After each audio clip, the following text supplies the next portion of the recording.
Hey everybody, welcome to another edition of the Fantasy Line Playbook Pro Live. I'm John Pemba, alongside as always, on the other screen, James Grande. James, how we doing? I am well. I am refreshed. I took a long sleep, not a nap today, so I'm raring to go for this one. Hey, nothing wrong with taking long sleeps, as you like to say. Because we do have a 10-game slate to talk about here for Monday. Not too many weather concerns. I think we're really just looking over with the Chicago and Minnesota game, potential late start there with some weather issues, but really nothing too bad, which is good because over the weekend there was just nothing but rain. It seemed all over. Where are we getting sound there? Let's get the sound. Um, so, yeah, so where are we going here with things to know for the slate? Yeah, so you mentioned there's only one weather concern, which is kind of unfortunate because we have that game in Minnesota has the highest implied run total on the board at 9.5 runs. Um, we also have the Brewers are the highest implied run total on the board at 5.47 implied runs. Hmm. And it's pretty crazy. We have 11 teams on today's slate implied under 4 runs, with the Royals checking in at 3.35 runs, which is a slate low. That's good. Always got to look at the Vegas numbers, like I said, when we go through. Before I look at the slate, I always see who are the highest implied runs. I always look to see who are the lowest, and like you said, we have that on slate. So let's start off with pitching. Always start off pitching. Today's top guy, Garrett Cole, facing the Seattle Mariners. DraftKings is 13.3K. FanDuel is 10.6K. Are you paying up for Garrett Cole tonight? On FanDuel, yes. On DraftKings, I don't see a reason to spend up on 13.3K is someone that we're gonna get versus like the Marlins, like a Clayton Kershaw, Max Scherzer, lock it up, throw away the key type deal. I mean, the Mariners offense has a lot of potential. We haven't seen the same Garrett Cole. Obviously, we saw the 12 strikeouts last game was great. The upside is always there, but he only gave us 6 innings and 86 pitches. I think that's a little weird. The 3 starts in a row, he's gotten less than 100. I don't know if AJ Hinch is just monitoring his pitch count now that we're getting into the latter stages of the year. Possibly, yeah. Cole's never really.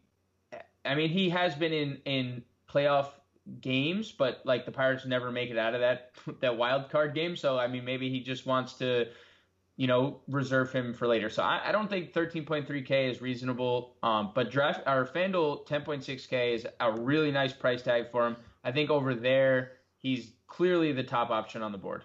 Yeah, he's definitely a little bit more reasonable over on FanDuel. And I've kind of been against paying up for these guys over on DraftKings.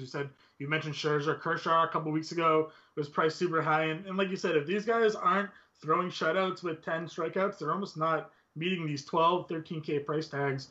Seattle's a team that he just faced, allowed 4 runs on 6 hits over 7 innings for 14 DraftKings points.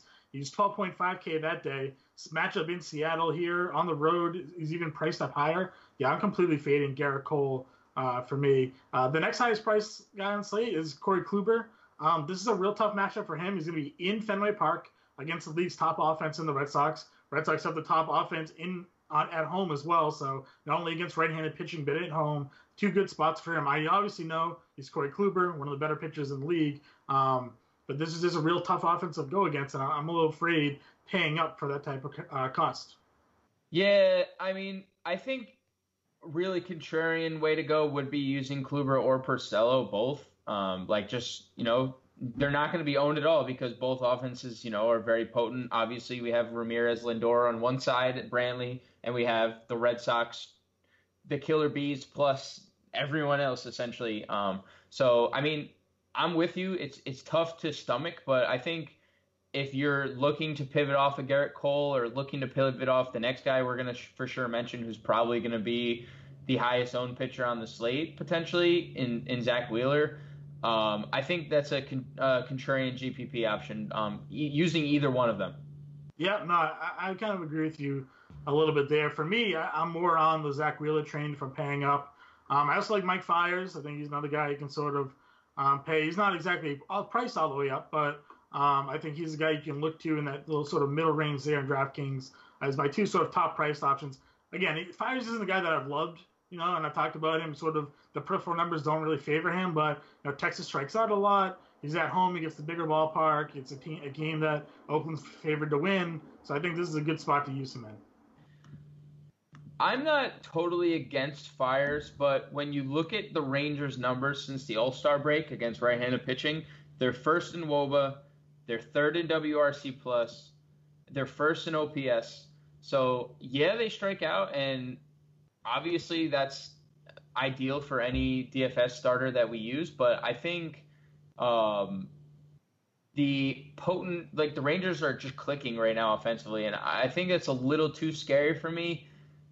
Especially 8.2K isn't free. If he was in the 7Ks, I would prefer him a little more. But I'm leaning more towards the Rangers offense than I am Fires. But, I can understand it. There's a lot of gas cans down below. So, Fires will probably be one of the higher-owned pitchers on the slate.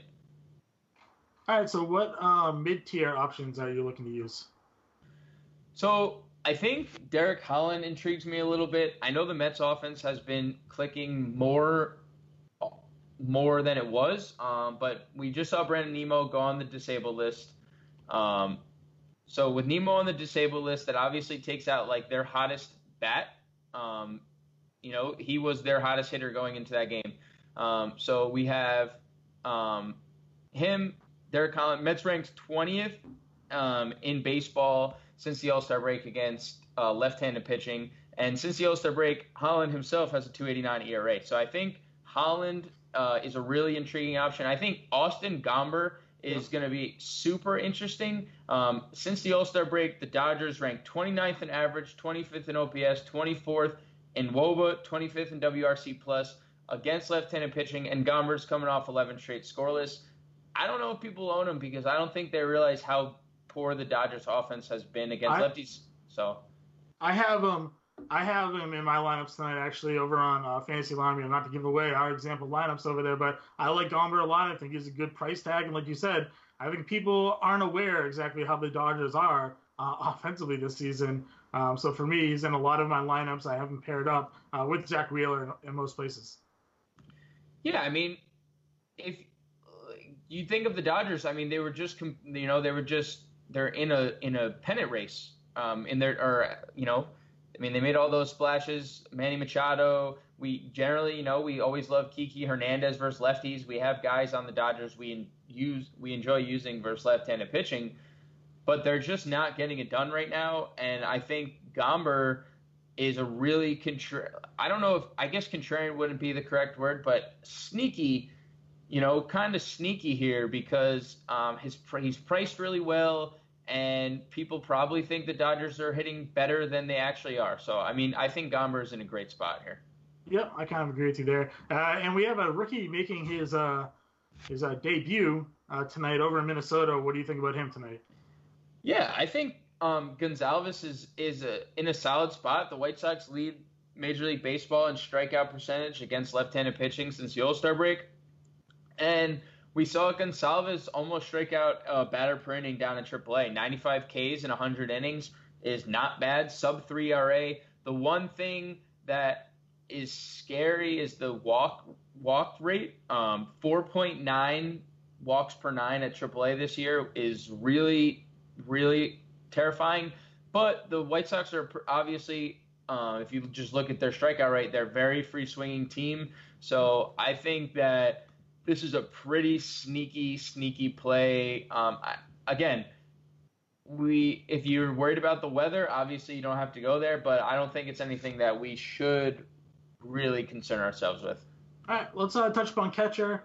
Top price catching option for you tonight is Tucker Barnhart, hitting 300 with 1,000 OPS over his last 10 games. Gets Chase Anderson tonight. What's your opinion there? I think this game right here might be the best game stack, personally, of the slate. Milwaukee already has the highest total. Chase Anderson is, a decent pitcher, but there are been plenty of cases throughout the season and last season where he's just blown up. And I think this is one of those potential spots. he hasn't been able to finish 5 innings in his last 2 starts. And, I mean, he's allowed 5 home runs in his last 3 starts. So I think this is a sneaky spot. Sneaky is another. It's just weird because Barnhart's priced so highly on DraftKings. Yeah. I think we can get him at a lower ownership here. Well, someone that I was surprised to see so priced down so low is Buster Posey. This is a guy. It seems like Barnhart and Posey's prices should almost be flipped a little bit here. Posey priced all the way down to 3,100. I know this hasn't been like the typical, Buster Posey season in terms of production. When he's facing the righty and Zach Wheeler, who's been pitching really well. But still, like 3,100 for Buster Posey is almost free, right? Of a player of his caliber. He's hitting third in the Giants lineup. So if they are going to score runs off Wheeler tonight, he's going to be a guy to do it. They're in a better ballpark situation. They're not in San Francisco. So I think, potentially Posey is a really good value tonight. Yeah, I mean, we love, I think, Wheeler is the top pitcher outside of Garrett Cole on the slate, but Posey, no one's going to own Posey. I mean, maybe they will because we haven't seen his price tag like this, but I mean, he's still Buster Posey. He's still hitting 290. Obviously, the power is irrelevant. It's gone completely. But 3.1K is too juicy to pass up on in a tournament. So yeah, I'm completely in on Buster Posey. Any other catches there in your eye? Yeah, I like Danny Jansen out in Toronto. I mean, he's had a really good start to his career, hitting 5 straight in his first 5 games, 3 extra base hits, hitting .412, and he gets Trashner. So I think Jansen's in a really nice spot. 3.5K is actually not cheap for a catcher who's only played 5 professional baseball games in the big leagues. But the fact that he gets Cashner is such a bonus. Cashner, 349 WOBA to righties, 279 batting average. So I think Jansen's in a really good spot here in the middle tier. Yeah, I won't argue with that. Moving over to first base, I like Freddie Freeman tonight. I think he's in a really good spot against Chris Archer. Archer hasn't done much better in Pittsburgh than he was over in Tampa Bay. Still sort of middling 4 or 5 innings, 3 or 4 runs, striking out a handful of guys. But, lefty's still doing some damage against them. And so I think Freeman, for me, is probably the top first baseman. But you have another guy in mind, and it's hard to argue with the numbers. Yeah, I mean, Jesus Aguilar, the price isn't ideal, obviously. I like the Freeman call because you save $500 off of Aguilar, and Aguilar is going to be the more popular option here. But he's been an RBI machine lately, 10 RBIs over his last 10 games. He's hitting 323 over that span with a 981 OPS. And like I mentioned, the Brewers have the highest total. We get Homer Bailey, and he's already homered off Bailey once before and has a 403 WOBA against right-handers this year. I mean, all the numbers, every box is checked in Aguilar's favor. So, I mean, if you don't want to go with the chalk, you pivot down to Freeman, and I think that's perfectly fine because Freeman's shown that he's one of the best hitters in baseball for the last few years. So, but I think Aguilar's the chalk play, and he obviously works in a Brewer stack as well. Yeah, and another guy I like, even a little bit cheaper than Freeman, is Jose Abreu. I like the White Sox tonight. I know, so they're going against that rookie Gonzalez making his major league debut. I tend to sort of like to attack those situations. Abreu is on fire right now, batting average all the way up to 270, hitting 316 over the last 10 games with 10 RBI. He's only 4,600 on DraftKings. I think it's 3,500 on FanDuel. I'll have to double check on that, but I think he's in that range. So I think for me, Jose Abreu is another good play at that upper tier, and you get him a little bit cheaper than the 2 we talked about at the top. If we're going down to mid-tier, we're both in agreement that Matt Olson is in a really good spot. He's hitting 293 over the last 10 games. Power hasn't really been there lately, but he still has 23 home runs on the season. He's hitting a bunch of doubles, which is nice. And if Bartolo Colon does end up pitching today, I know he's a little iffy on that back after being scratched in his last start. That's just a really good matchup there as well. Yeah, and he's coming into the game with a 7-game hit streak, and just over that hit streak, you mentioned the power hasn't been there, but 6 extra base hits total gets the job done at a 4.1K price tag. And If we do, in fact, get Bartolo Colon, which I've been avidly watching my phone for an update to let us know if he's pitching, because the Rangers lineup is out. We just don't know if Colon's on the mound. I think Olsen is in a smash buy. I think we do see the power tonight, especially if Colon's on the mound. If we're looking to save money at first base, where are you looking today? I think Kendrys Morales is going to be the obvious chalk punt. 4 for 7 off Cashner with a home run and is riding a 4-game hit streak and hit a home run yesterday. And then I think Ryan O'Hearn is more of that contrarian punt. 3 home runs in his last 5 games and has the platoon advantage. So I think those two are the 2 clear choices down below. Yep, I like Trey Mancini on DraftKings. He's first base eligible as well. Against Marco Estrada. Gives up a bunch of fly balls, home runs potential. Is always there whenever he's on the mound. So for me, I think Mancini, similar price tag. Also hitting at 280 right now over the last 10. Good spot for him as well. Let's move on to second base. Who's your top option? My top option and your top option actually come from the same game. Mine is going to be Scooter Gennett against Chase Anderson. Scooter is on fire. 4 straight multi-hit games. He's hit an extra base hit in 3 straight. 317 over his last 10. I mean, all the numbers kind of stack in his favor. 336 against right-handers this year. And, I mean, the price tag, again, it's ugly. 4.9K, it's going to be hard if you spend up on someone like Garrett Cole. But I think if you do go to that middle tier of pitching, Mike Fiers, you mentioned, Austin Gomber, guys like that, you'll be able to afford Scooter Gennett or the guy that you're going to mention right after Gennett. Yeah, I'm in on Travis Shaw tonight. I'm in as everybody will probably be in on the Brewers stack here against Homer Bailey. Lefties in 295 with an 895 OPS. Bailey's had 16 starts. He's allowed 18 home runs. 10 of those 18 have come to left-handed bats. Shaw's homered off him in the past. So, yeah, for me, I think Travis Shaw is probably my top second base option. And especially if you're going to make a Brewer stack today, I think he's the way to go. Looking at mid-tier, I like Whit Merrifield. For me, he's another guy that's on fire right now, 333 over the last 10 games with a bunch of runs and RBI scored, homered in his last game.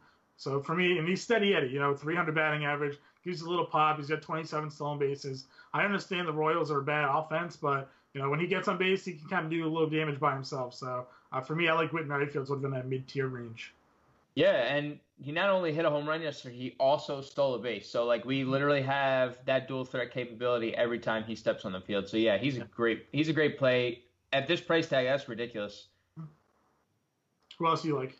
I like for a little more Robert De Niro. I like Rougned Odor. I mean, the numbers since the All-Star break are ridiculous. 360 since the All-Star break, 1100 OPS, a 464 WOBA. Those are just some of his numbers. I mean, I think he has 10 home runs since the All-Star break. I mean, he's literally doing it all. And I mentioned Fiers. I mean, I mentioned how the whole Rangers offense is really clicking right now. So I think they're in a really good stack spot. I know Fiers is probably going to be high owned, and I think the Rangers could be a little contrarian. And I think if you want to pivot off of Odor, I think we can just play Jed Lowry in an Oakland stack, because if we find out Bartolo's on the mound, I think Jed Lowry is very fairly priced as well. Yeah, another guy I like that's second base and outfield eligible in DraftKings and outfield eligible on FanDuel is Adam Frazier. He's in 395 in the month of August, 2 homers, 8 RBIs, 8 runs scored. Just really producing right now for Pittsburgh since he's kind of come back into their lineup. So I'm kind of a fan of his as well, sort of in that similar mid-tier price tag. Any value plays sticking out to you?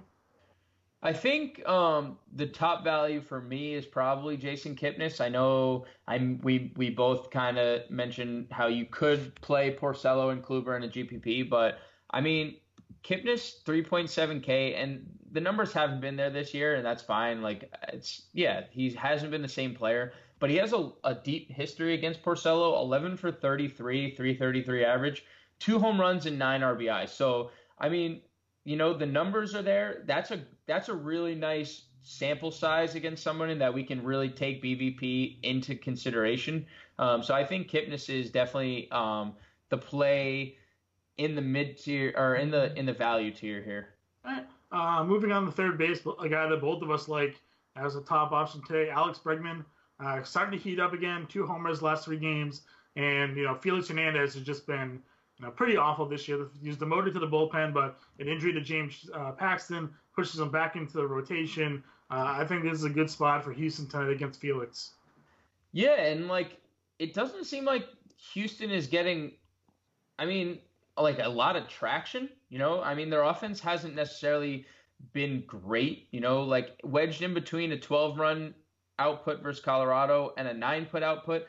1 runs, 3 runs, 1 runs, 3 runs, 2 runs, 2 runs. So, only twice in their last 8 games has Houston really scored more than 3 runs. So, they're all starting to come back to health. This is probably a good reason. Springer's been hurt. He just came back. Correa just came back. They're supposedly might get Altuve back tomorrow. So this will be the first time that they've had, their top 4 hitters in the same lineup in over a month. So I think they're going to start to wind it up as we get, into September, close to the playoffs. But you're right. I think, right now, at least recently, their offense has struggled, but I think this is a good time to attack that. You might get them at lower ownership than usual in a spot that we both agree is a good one. Yeah, and the ownership especially is in play on a 10-game slate, not like it nearly is on like a 15-game slate. We don't necessarily have to worry about it. But, yeah, I think Bregman is probably the top option. I think, it's finally we're not mentioning Jose Ramirez's name. I know, obviously, Ramirez, but – we get $1,100. Yeah, but we get more than. It's me not saying I don't want to spend on Ramirez because obviously you could play him at any night and he can give you 2 home runs and 2 stolen bases. But we get an $1,100 savings to a guy who's on fire in a really juicy matchup. So I think I would prefer Bregman in almost all formats just because the price tag and the ownership on Ramirez is probably just going to be high every single game, no matter who he faces. So that's the only reason I like Bregman a little more. Yeah, no, so I definitely agree with you. I think he's my top option. Mike Moustakas at $100 cheaper on DraftKings. He's a guy I think is going to be worth playing. Again, stacking against Homer Bailey is going to be super popular. But he's got the home run upside. He's hitting well right now as well. So for me, I think you can go Moustakas 333 over his last 10 games, 900 OPS. If we're going down to the mid tier though, Matt Chapman. It's a guy that I'm looking at, 325 with 1,000 OPS over his last 10 games. Another guy with a ton of power. Oakland, they play in this huge ballpark, but they have guys that can mash, and Chapman, Olsen, and we'll touch on Chris Davis when they hit the outfield. I think all those guys are in play, especially if Colon is in there because he's throwing those 87, 88, 89 mile-an-hour fastballs, and that's exclusively it pretty much. So I like him a lot today, 4,300 on DraftKings. Yeah, and he's definitely one of the best mid-tier plays on the slate. He's been amazing lately. 325 over his last 10, over 1,000 OPS, homered yesterday. I love Chapman. I love the A's. They're going to be popular if Cologne starts. They're going to put, even if Cologne, I see us both just looking down to see if he's going to be out or not. But whoever starts for Texas, Oakland is going to be popular because they're not going to throw out anyone, Randy John or Nolan Ryan ain't walking through that door. So it's going to be a bullpen game or it's going to be Bartolo Colon. So Chapman's a great play here. Yeah. Another mid-tier option that I like. I don't think the lineups come out yet. Maybe you can correct me on that. But for St. Louis, Jed Jerko gets lefty and Alex Wood. I know Alex Wood's been a solid pitcher this season and whatnot, but Jerko against lefties this year hitting 312 with a 958 OPS. So Jerko not in the lineup. That hurts me deep. All right, well that just puts more ownership for me on Matt Chapman. We'll ignore the Jed Jerko play and we'll go down to value because you have some interesting guys there. Just to note, Patrick Wisdom is starting at third today, hitting 5th. He's only first base eligible on DraftKings, but I got to think he's in play. 3.4K homered for his first time in his career yesterday, and he's 4 for 9 to start his career and gets the righty lefty matchup. So I just to throw that out there, could be in play. I think so. The 2 top values down here at third for me, I'm gonna go look at Yandy Diaz in Cleveland hitting 4th Over his last 10 major league games, he's slashing 419, 455, 548. 3.5K. Porcello, has been pretty consistent this year, but we've seen the blow up as well. So he's only really struggled against the Blue Jays this season for one reason or another.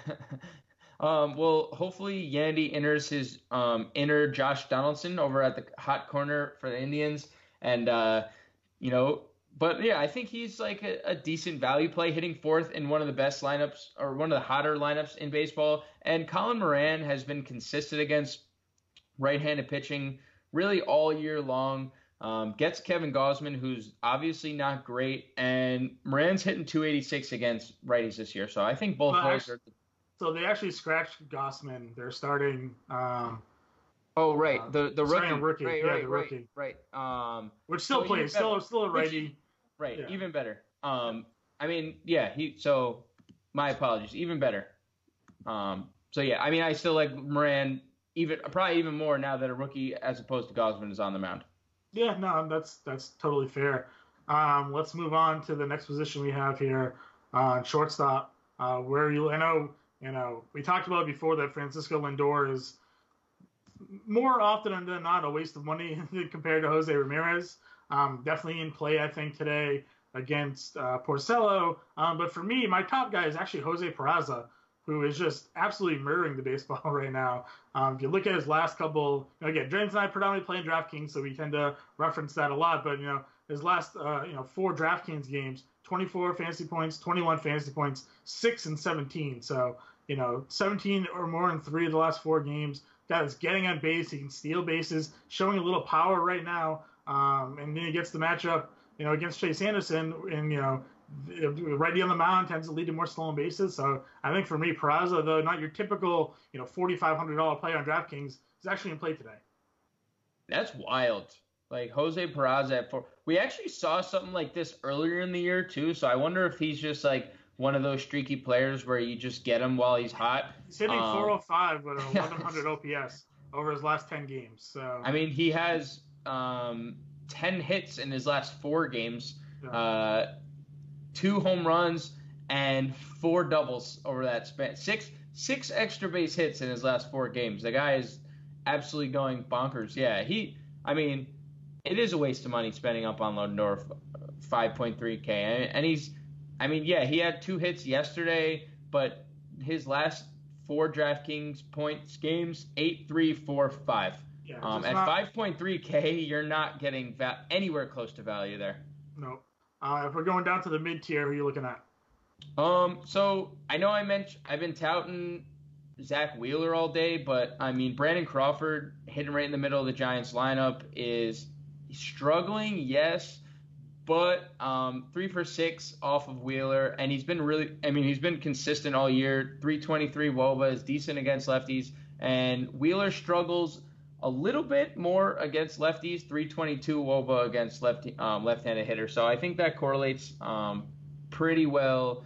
I think I lean to playing Crawford more in tournaments, but I do like him hitting 4th at just 3.7K. Yeah, for me, I like the shortstop, and that in that same game, opposite side there, Ahmed Rosario hitting 378 over his last 10, hitting leadoff, gets to face the lefty. I know that kind of kills some of his stolen base upside there, with the lefty on the mound, but I still kind of like him the way he's playing. I think they're giving him a chance and he's producing. So that price tag, Ahmed Rosario, if you're looking to spend down or mid-tier shortstop, that's where I'm going. I don't find much value at shortstop tonight. Do you find the same? Yeah, Tim Beckham, if you want to get crazy, 4 home runs over the last 10 games, it would be really just like a home run or nothing kind of play. Okay. But other than that, no, there's like no value down below. All right, let's jump to outfield. We mentioned, stacking against guys like Homer Bailey. Ryan Braun has crazy BVP numbers, getting a chance to play against him in all those years with the, between the Brewers and the Reds.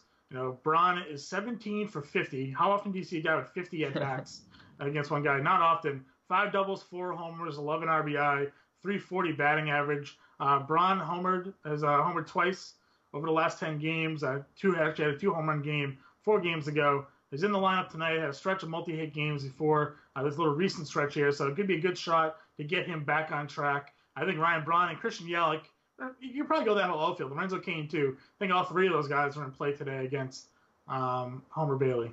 Yeah, and I was just thinking about like the way you rank them, and I think Braun is the top dog, and then I think I'd go Cain, Yelich. I mean, Cain has been on fire himself, 366 over his last 10, and he's getting back to that, swiping a lot of bags. 4 bags in his last 10 games. That's not common. He runs when righties are on the mound too, so this is going to be a good advantage for him. I kind of pointed that out last week. I think it was on the live stream when Rick Rolf was subbing in with me. And the majority of his stolen bases this season have come with right-handed pitchers on the mound, which is usually the case. Typically, it's hard to steal against lefties when you're a base stealer anyways, but for me, I think Cain is probably up there, like you said, a good spot. And the splits are negligible with Homer Bailey. Righties and lefties both just hammer him. So 19 of the 23 stolen bases by Cain have come with the righty on the mound. So I can't go wrong there. Yeah, I mean, so do you think that that's the order for the Brewers outfield? Braun, Cain, Yelich? I think so. I mean, I think that's where you can go because Yelich is actually the most expensive, so you're saving money if you kind of go in that direction. Other top outfielders on the plate for you? I mean, Chris Davis is going to probably be maybe the chalkiest outfielder of the slate. I mean, homered twice yesterday, 5 hits his last 2 games, gets Bartolo Colon and company, whoever it could possibly be. There's still no freaking update. I'm just going to assume Bartolo Colon's the guy. Yeah, so. It has to be. Yeah, it has to be. So let's just go with Bartolo Colon. So, Crush, 36 home runs out of nowhere again. Like, it's just, I feel like it's not really out of nowhere anymore. Well, they just come in bunches. Well, like, I feel like a month ago he was at like 20, kind of teetering, and now all of a sudden it's 36 competing for right there with your boy JD for the league lead. So, I mean, yeah, I misworded that. Obviously, it's not out of nowhere, but like they do just come in bunches. So like we should get him while he's hot right now. Yep, I'm definitely not going to argue there. Another matchup I like tonight is Eddie Rosario versus Lucas Giolito. I know Giolito's actually pitching somewhat better of late, and he's pitched well against Minnesota, but lefties hit him pretty well, and Rosario is obviously always one of the top options for me. If we go down to the middle tier in outfield, a guy that I love playing sort of in this situation with left-handed pitching on the mound is Leury Garcia. He's batting second tonight for the White Sox. I mean, Jose Abreu is batting right behind him. And against lefties this season, he's hitting .342 with an .820 OPS. So I like his prospects tonight as a mid-tier play. And then, even though it pains me because they're going against my Red Sox, Melky Cabrera is just worn out Rick Porcello, hitting .536 in his career, 15 for 28, 4 doubles, a triple, and a home run. He's hitting 5th, I think, tonight it was, for the Indians. So I think Melky Cabrera is another good mid-tier option. Yeah, I like both those guys. I think a pivot off both of them could be Cedric Mullins in Baltimore against Marco Estrada. Leading off, the guy's on fire since being called up. He's only played 9 games, but 387, 457, 645 slash line. He's homered, he's doubled, back-to-back multi-hit games. He's leading off, and Marco Estrada has been better against lefties. He's kind of a reverse splits guy, but Mullins 458 against righties so far, 11 for 24. So I mean, 4.1K is a really nice price tag for a leadoff hitter coming into the game on fire. No, I agree with you. And this is, he actually made his debut against the Red Sox, and one of the things they talked about was that he's much better from the left side of the plate. He was the Orioles, I think, 8th ranked prospect. So this is a kid that's, they essentially replaced Adam Jones there. They moved him to right field and had Mullins play center field, and that kind of was the passing of the torch. So yeah, I kind of like the Mullins call. If we're gonna go down to some value, I think it was Cave or Cave? Is there a little Jake Cave? Yeah, ex-Yankee prospect. Yeah, so he's cheap on both sides, both DraftKings and FanDuel. Hit 275, 5 homers, 23 RBI on the year, 770 OPS. Just homered in his last game. Gets Giolito. He's 1 for 3 in his career, obviously. And like we said, lefties tend to do a little bit better against Giolito. than righties. We just got a little update here that the White Sox and Twins are going to be delayed to start. So if you're watching this, we're talking about Jake Cave right now. This game, some of the players we've talked about in this game we like, going to be delayed to start. What we touched upon, in the weather section earlier on, we kind of expected a delay to begin, but I don't think a PPD is in the works for this one, so just kind of waited out a little bit. And then a value play on FanDuel. I mentioned him as a mid-tier play on DraftKings. But Leury Garcia is only $2,200 on FanDuel, almost min-price there. I really, really like him a lot to save some salary. Any value plays you have? Yeah, I kind of like Austin Jackson in the value tier. I mean, he's always hit lefties well. Last year he had like a 900 OPS against him. This year he hasn't been fantastic in like the power department, but he's still hitting 277, which is a very respectable number. And he's hitting well. And second, I know I touted Holland, but 293 over his last 10 games. I think Austin Jackson could be in a really nice spot here if you're not on Holland, or even if you are making multiple lineups, do a little Met stack against Holland, top of the order. You mentioned Rosario, Austin Jackson. I mean, Todd Frazier's been really good lately. So Austin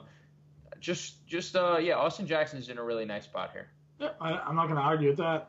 But that does wrap up today's, DFS live stream. Hopefully everybody goes out and wins some cash, and we'll get you tomorrow. Later, guys.